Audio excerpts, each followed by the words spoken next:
Hello.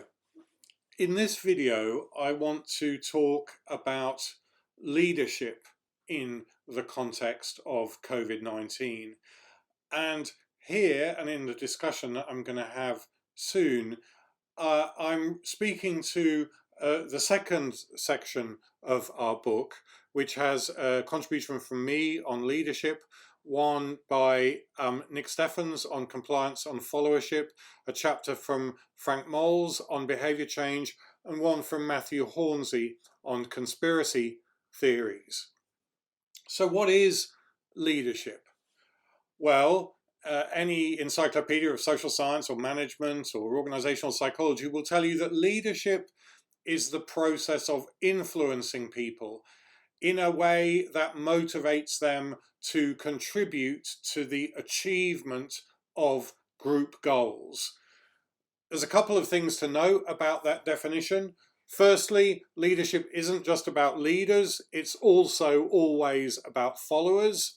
Secondly, it's not about the individual leader or the individual follower. It's about us as leaders and followers bound together within a group. So it's a group process. And thirdly, leadership is about power, but it's not about power over. It's not about having resources at your disposal that you use to reward or punish people. It's about power through. It's about getting other people to behave in a manner that's consistent with your vision for the group. So it's about getting buy-in so that those people do things in your name to take the group forward. More generally, the leadership literature suggests that leaders are critical for groups and that they have two key functions. First, they give groups a sense of direction, and secondly, they hold groups together. Now, as we've seen in the context of COVID-19, both of those things are critical. What should we as members of the public be doing in order to stay healthy and in order to promote the health of others? And how do we as a community or as a nation, how do we ensure that everybody is going along with a particular vision? Everybody is complying with the rules and regulations or whatever. So that sense of group cohesiveness, of being in it together, is critical, but that sense that we know what we're meant to be doing and where we're going. And in this regard too, I think what's interesting around the pandemic is that it's revealed some of the limitations of traditional approaches to leadership. In particular, traditional approaches to leadership have focused on leadership as a process that revolves around the leader, the great man of the leader. And it focuses on the properties, the characteristics, the aptitudes of that individual. So it's very much about a leader's I-ness. Whereas our research actually suggests, no, it's not so much about the I-ness of a leader, it's about the we-ness of a leader. And that relates to an observation made by John Adair, the leadership scholar, which is that the least important word in a leader's vocabulary is I, and the most important word is we. And indeed, that I think is something that we've seen throughout the pandemic. We're not interested in leaders who are only in it for themselves or their own particular interests. We need leaders who are in it for us. And really, long before the pandemic, this was what social identity theorists had argued. But I think the pandemic has really brought this into sharp relief. Basically, the thing about social identity research in this space is that it takes groups and their psychological reality seriously. Traditionally in psychology, when you're talking about the self, which is the core construct in psychology, we tend to think of the self as an individual, me and I. But social identity theorizing makes the point that the self is also about us, about we, the group as a whole.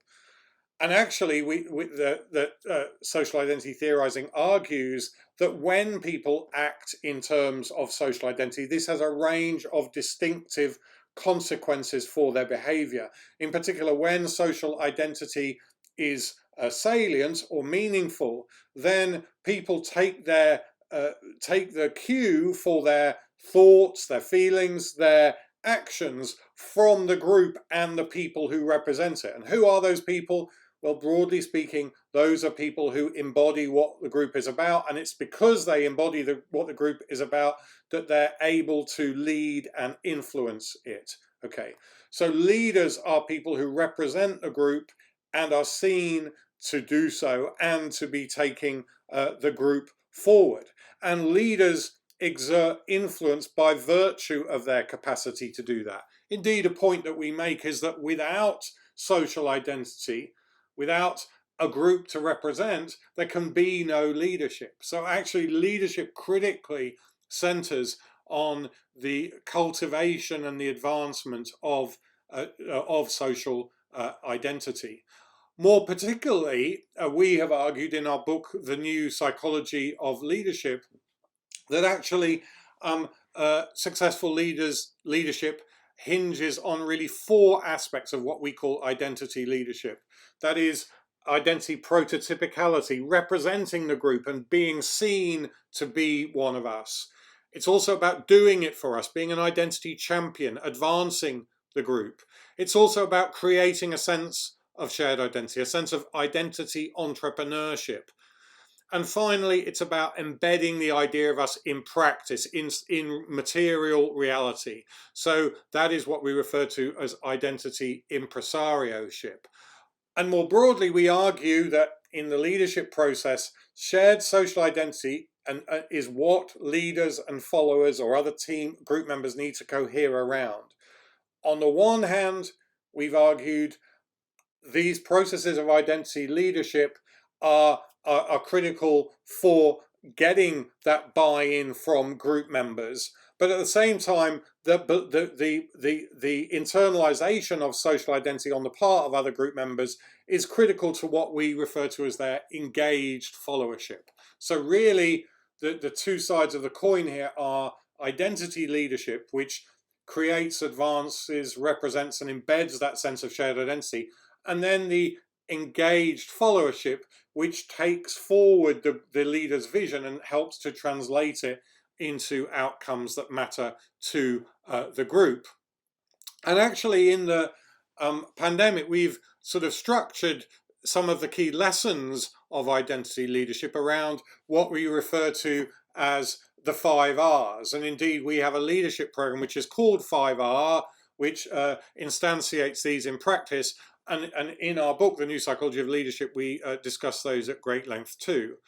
The first R is really to reflect on shared identity.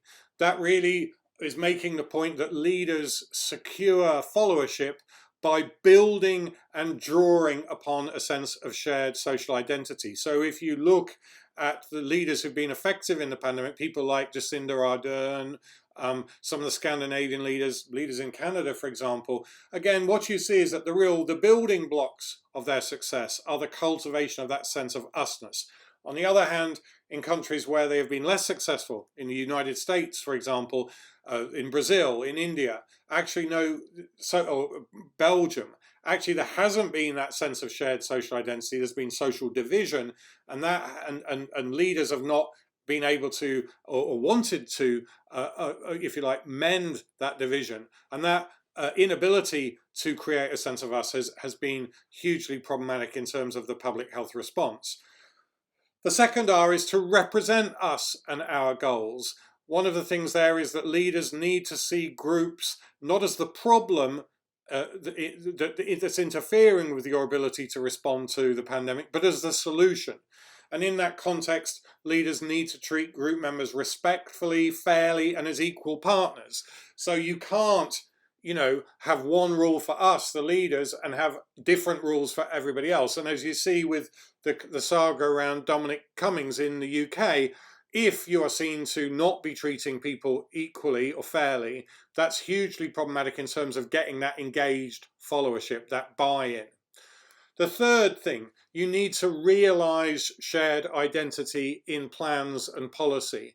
So rather than trying to force people to do things or to coerce them or punish them, it's much better to try to explain to them what you're trying to do. Treat them as in-group members, but then have policies and practice in which people recognize that they're being treated as in-group members. And also, related to the previous R, you need to have a broad and inclusive sense of us, and to cultivate a sense that we are indeed in this together. Not that, well, there is a particular core group of people who are going to be interested in looking after, and everybody else, they're just going to have to look out for themselves. So again, the idea that you have a policy which is seen to instantiate a broad inclusive vision for the group is kind of critical. You then, fourthly, you need to reinforce shared identity through ongoing action. So you need to deliver outcomes that move the group forward. And obviously one of the points in the pandemic is leaders are more successful, they're seen to be more successful, and they garner more support very straightforwardly as a function of their ability to drive down the infection and fatality rates. And even leaders who came into the pandemic and may have been quite popular, if they weren't able to formulate policies that showed that they were able to deliver for the group, then their popularity declined dramatically. You saw that in particular, I think, in the UK with Boris Johnson. At the same time, leaders who weren't necessarily that popular at the start of the pandemic, Jacinda Ardern, I think she was popular, but Scott Morrison in Australia was not.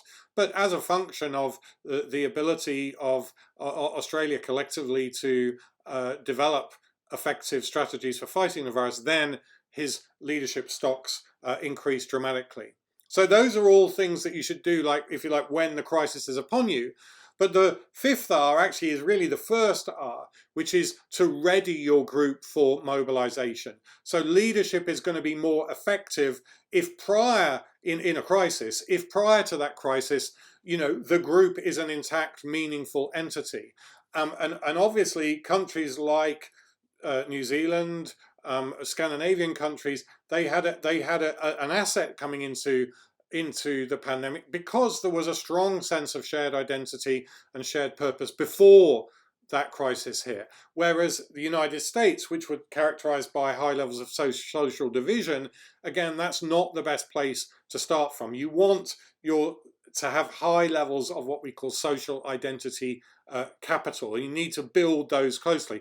But at the same time also, you need to back up that psychological capital with the material capital. You need to invest in infrastructure which is going to support your group. And again, having a functional Centre for Disease Control or a functional plan for dealing with epidemics is critical. And again, if you've dismantled those things, as Donald Trump had in America, that's going to be hugely problematic, not only for your leadership, but for your ability to lead and to get people into the right space.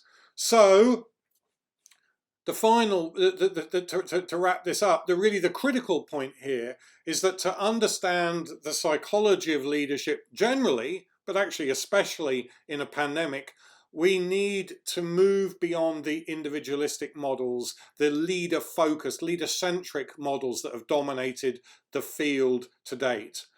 Leadership is a we thing, not an I thing, and so is its psychology. And in this area, as in all others, in the words of Andrew Cuomo, the governor of New York, it's clear we need to get our heads around the we thing. If we can do that as theorists, if we can do it as practitioners, and if we can do that as leaders, that's going to be better for our leadership, but it's going to be better for the groups that we lead.